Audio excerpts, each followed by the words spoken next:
कुछ ही दिन के बाद ये ऐलान होगा, मुबारक हो,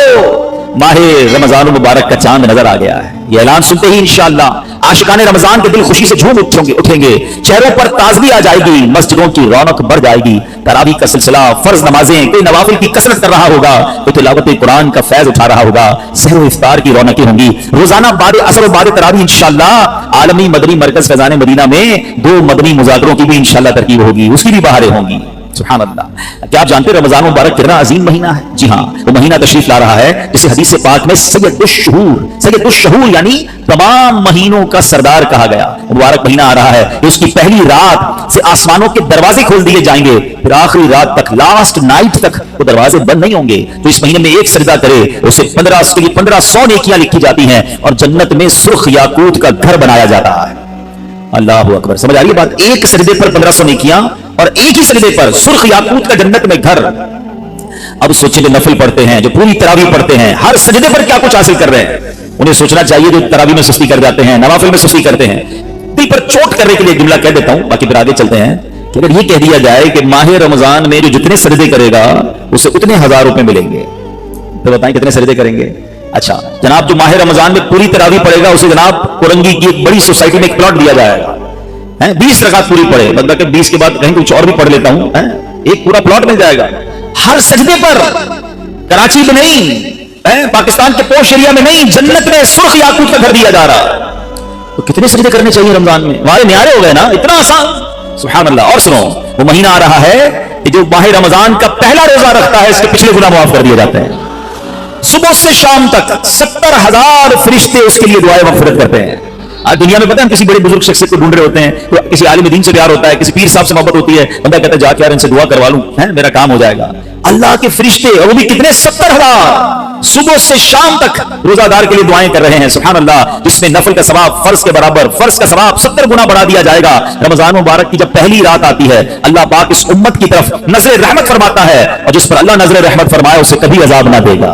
इससे पता क्या पता चल रहा है? 2-3 बातें आ गई हैं कि पहली रात बड़ी इंपॉर्टेंट है, आखिरी रात तो है इंपॉर्टेंट, वो बाद में बताऊंगा, मगर चूंकि अभी पहली रात आने वाली है ना, first night of Ramzan is very important. आपने सुना उस रात हमें 2 रकअतें पढ़नी है, फिर फरमाया इस रात अल्लाह जिस पर नजर रहमत फरमाएगा उस पर कभी अजाब नहीं होगा, और फिर क्या फरमाया कि पहली रात आसमानों के दरवाजे खोल दिए जाते हैं। सुभान अल्लाह। तो ये खास रात है। फरमाया इस मुबारक महीने में बख्शिश के परवाने बांटे जाएंगे। कौन सा वक्त बड़ा सेंसिटिव है? ये इफ्तार का वक्त है ना, ये बड़ा सेंसिटिव है, बड़ा हसास, बड़ा खूबसूरत वक्त है। हदीस पाक में आता है जिसका मजमून है हर रोज इफ्तार के वक्त 10 लाख गुनाहगारों की बख्शिश की जाएगी। और इस मुबारक महीने में जब जुमा आएगा ना, कल भी जुमा है मगर वो शाबान का है, इंशाअल्लाह अल्लाह रमजान तक हमें जिंदा रखे, सेहत और आफियत के साथ अता फरमाए। इंशाअल्लाह जो अगला जुमा होगा, रमजान में जितने जुमे होंगे, फरमाया तब तो वारे न्यारे हो जाएंगे जुमेरात की मगरिब से लेकर गुरूब आफ्ताब से जुमे के गुरूब आफ्ताब तक। ये 24 आवर्स है, ये जो दिन रात है। फरमाया हर घड़ी में 10 लाख गुनाहगार जहन्नम से आजाद कर दिए जाते हैं। और वो भी कौन से? जिन पर जहन्नम वाजिब हो चुकी थी, गुनाहों की वजह से जिन पर जहन्नम वाजिब हो गई, वो गुनाहगार बख्शे जाएंगे। अल्लाह अकबर। अब सोचो ये रमजान कैसा महीना है, इसकी कितनी खुशी होनी चाहिए, कितनी प्रिपरेशन होनी चाहिए। इफ्तार का वक्त इतना नाजुक वक्त है कि 10 लाख बख्शे जा रहे हैं। हम इफ्तार में किस काम में लगे रहते हैं? भाई समोसे आगे के नहीं आए, पकौड़े आगे के नहीं आए, शरबत कहाँ है, दही बल्ले कहाँ है, फला चीज कहाँ है, घर में अफरा तफरी मची होती है। प्लीज ट्राई टू अंडरस्टैंड, ये इफ्तार का वक्त मांगने का वक्त है, गिड़गिड़ाने का वक्त है, आंसू बहाने का वक्त है कि मौला आज 10 लाख बख्शे जा रहे हैं। उन बख्शे जाने वालों में मेरा भी नाम लिख दे। काश सारे घर वालों को भी कह दिया करो कि छोड़ दे किचन के काम, हम बैठ जाए, जो हो गया तैयार ठीक है, ये आखिरी 10-15 मिनट। और सुभान अल्लाह, कराची वालों को तो और फायदा ये है कि ऐन उसी वक्त आलमी मदनी मरकज में एक अजब समा होता है, एक आंसुओं की बरसात है, एक दुआओं का सिलसिला है। हमारा तो टाइम भी मैच होता है ना, पंजाब वाले या दुनिया के दूसरे मुल्क वालों का इफ्तार का वक्त नहीं होता, हमारा तो एग्जैक्ट इफ्तार का वक्त नहीं होता है। क्या ही अच्छा हो कि बाप भी बैठा हो, माँ भी बैठी हो, बच्चे भी बैठे हो और हाथ उठे हुए हो, अल्लाह की बारगाह में इल्तिजाए हो, अल्लाह हमारा घराना तेरे दरबार में हाजिर है, अल्लाह इफ्तार का वक्त है, 10 लाख बख्शे जाएंगे। इस बख्शे जाने वालों में हमारी फैमिली का, हमारे घर बार का नाम लिख दे। तो इसमें मेरे इस्लामी भाइयों, पर्दे में जो इंटरनेट पर इस्लामी बहनें सुन रही हैं, बाद में सुने, कुछ ऐसा इंतजाम घर में करें कि 10, 15, 20 मिनट पहले अब सारे कामों से फारिग हो जाएं, अब दुआओं में गुजारें। इफ्तार का वक्त, इफ्तार से पहले भी दुआ करें, मगर जो खास मकबूलियत की घड़ियां हैं वो ऐन इफ्तार के बाद हैं। इफ्तार में लग जाते हैं, हम खजूर खा ली, पानी पी लिया, दोबारा हाथ उठाएं, दोबारा मांगे, ये वक्त है मांगने का, ये कबूलियत की घड़ियां हैं। अल्लाह करे कि हम इन लम्हात को प्रॉपर अंदाज में, सही अंदाज में गुजारने में कामयाब हो जाएं। क्या खूबसूरत अशार लिखे गए कि वाह क्या बात है माह रमजान की, वाह क्या बात माह रमजान की, वाह रमजान की, आया रमजान رمضان واہ کیا بات ماہ رمضان کی جان رمضان پر میری قربان واہ کیا بات ماہ رمضان کی فضل رب سے تیرا گیا رمضان لوٹو رمضان لوٹ لو فیضان واہ کیا بات ماہ رمضان کی انشاءاللہ وہ مہینہ آنے والا ہے اپنے دل میں خوشی داخل کیجئے پریپریشن کیجئے تیاری کیجئے آپ کے گھر پہ جیسا مہمان آتا ہے آپ ایسی تیاری کرتے ہیں نا کوئی دور کا مہمان نارمل مہمان آپ نارمل سی تیاری کرتے ہیں اسپیشل مہمان آپ اسپیشل تیاری کرتے ہیں کچھ مہمان ایسے ہوتے ہیں جن کے آنے کے لیے انتظار ہوتا ہے یقین نہیں آتا وہ ہمارے گھر آ رہے ہیں بندہ گھر بھی سجاتا ہے صفائی بھی کرتا ہے خوشبو بھی لگاتا ہے اچھے اچھے کھانے بناتا ہے مہمان کی تیاری ہے نا تو رمضان یہ رب کی طرف سے ہمارے لیے مہمان آ رہا ہے ہماری بخشش کروانے آ رہا ہے ہمیں اپنے آپ کو سجانا ہے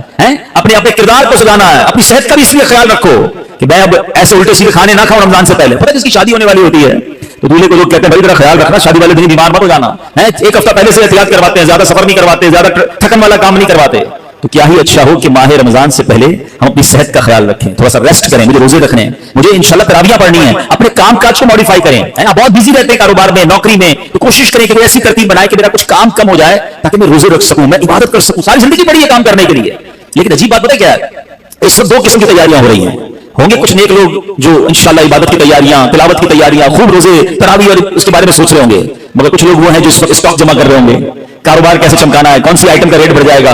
وہ کاروباری لوگ پیسے کمانے کی تیاری کر رہے ہوں گے کچھ گھر والے وہ ہوں گے جو یہ سوچ رہے ہوں گے رمضان میں پکانا کیا ہے کھانا کیا ہے کون سی آئٹم لینی ہے رمضان کھانے پینے کے لیے نہیں آتا اچھا ویسے بڑی عجیب بات ہے ذرا سوچیں آپ کہ ماہ رمضان میں ہم روزے رکھتے ہیں لاجیکلی تو سمجھ آتا ہے کہ ہمارا وزن ٹھیک تھوڑا کم ہو جانا چاہیے ہم تھوڑے اسمارٹ ہو جائیں مگر کئی لوگ وہ ہیں جن کے رمضان میں وزن بڑھ جاتا ہے کیوں بھائی اس لیے کہ شہری میں زیادہ کھاتے ہیں پورا دن روزہ رکھنا ہے رات زیادہ اس لیے کھاتے ہیں کہ پورا دن روزہ رکھا تھا پھر 2 بار اور کھاتے ہیں کہ کل پھر روزہ رکھنا ہے تو عام دنوں میں 2 بار کھاتے ہیں رمضان میں 4-5 بار کھاتے ہیں اور وہ کھاتے میں نہیں کھانا چاہیے پورا سال جو چیز نہیں کھاتے رمضان میں کھاتے ہیں پھر موٹے ہو جاتے ہیں طبیعت خراب ہو جاتی ہے گلے خراب ہو جاتے ہیں نہیں ماہ رمضان تو کم کھانے کا مہینہ ہے فریش ہونے کا مہینہ ہے لیکن ہمارے یہاں تو فیسٹیول اگر میں کہوں کسی کو کہ کسی غیر مسلم کو اگر رمضان میں دورہ کرا دیا جائے پاکستان کے مختلف شہروں کا اور کہیں بتاؤ کیا کیا آپ نے دیکھا تو کہہ رہا لگتا ہے مسلمانوں کا کوئی کھانے پینے کا تہوار آ رہا ہے کہ میں جس مٹھائی کی دکان پہ گیا وہ رش تھا جس پکوڑی کی دکان پہ گیا وہ لائنیں لگی ہوئی تھی افطار سے پہلے اور بورڈ لگے ہوئے تھے سحری آفر افطار آفر تو لگتا ہے مسلمانوں کا کوئی کھانے پینے کا سالانہ تہوار آتا ہے کتنی عجیب بات ہے یار جس مہینے میں پورا دن کھانے پینے سے رکنا ہے اس مہینے میں سارا دن رات کھانے پینے کی باتیں ہو رہی ہوتی ہیں مجھے بتائیں نا ہم اب دوست آپس میں ملتے کیا بات کرتے ہیں یار سناؤ آج سحری کہاں کرنی ہے اچھا بھائی افطار کہاں کرنا ہے رات کدھر چلنا ہے کھانے کے لیے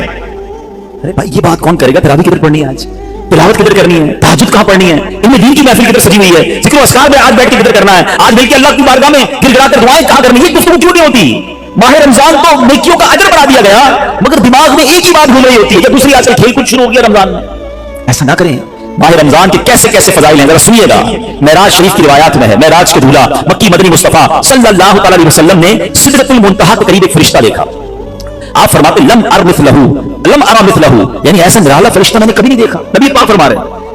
تو آپ فرماتے ہیں کہ میں نے ایسا نرالا فرشتہ کبھی نہیں دیکھا تھا جب تسبیح کرتا تھا تو اس کی ایسی خوبصورت آواز تھی کہ اس آواز سے عرش بھی جھوم اٹھتا تھا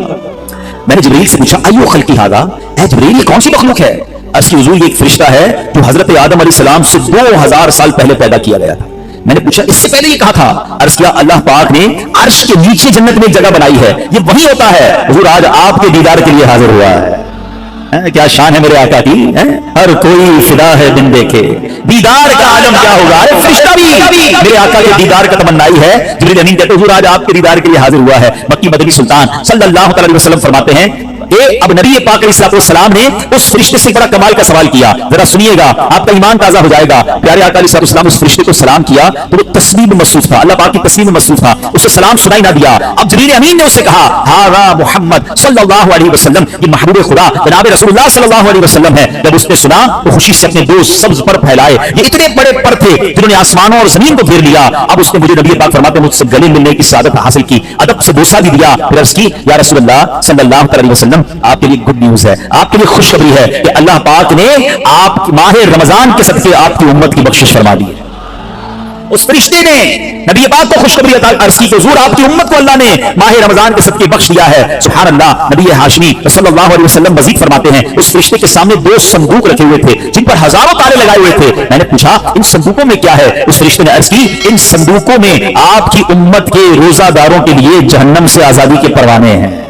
हाय हाय, हमारी आमद, हमारी मगफिरत का इंतजाम पहले ही रब ने फरमा दिया है। काश हम माह रमजान के कदरदार बन जाएं। ऐ गुनाहगारों, तुम्हारी समझ लो बात बन आई है। आसियों की मगफिरत का लेकर आया है पैगाम।